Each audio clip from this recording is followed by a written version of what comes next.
Our society is changing. More than ever, diversity is part of our daily lives. Different cultural, social, economic, and religious backgrounds are constantly interacting with one another. And never before have there been so many opportunities to come into contact with knowledge and experience from all over the world, and with countless further development opportunities. The challenge lies in finding a long-term approach that will give shape to our growing diversity, one that would result in a society where all people, independent of their origin and background, have the freedom to realize themselves as individuals and interact with one another. This so-called process of intercultural opening aims to remove entry barriers and increase opportunities to participate in our society's institutions and businesses. But how does this actually take place? The process of intercultural opening doesn't happen overnight. It requires time.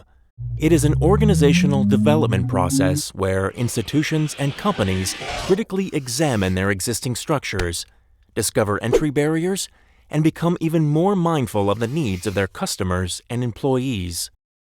For this purpose, there are 4 levels in particular that should be considered more closely: organizational structure, personnel, services offered, and networking. Is there a guiding principle, for example, that addresses diversity? And is it consistent with what is experienced each day at work by all employees? Do all managers stand for it? And do they encourage the process of intercultural opening with the right resources? Do personnel choices reflect social diversity? Are entry barriers being removed via appropriate measures? Are managers and employees instructed on intercultural topics and anti-discrimination? Are services offers available to all people, regardless of whether or not they have a migration background? And with respect to intercultural opening, can these opportunities be more closely aligned with its goals? For example, does everyone understand the flyer and the website? Or can these be designed better according to cultural aspects, such as language and the choice of images? Are connections being established between actors and organizations working in the field of migration and immigration and migrant organizations and companies? All these key questions prompt companies to take an insightful look in the mirror, especially at a management level. The process of intercultural opening not only requires resources, but also serves the purposes of quality development.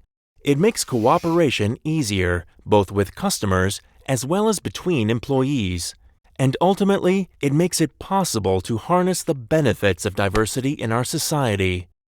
It is up to organizations to challenge themselves and allow for a long-term intercultural process to be conducted. This is the only way to sustainably counteract discrimination, remove barriers, and promote equal opportunity.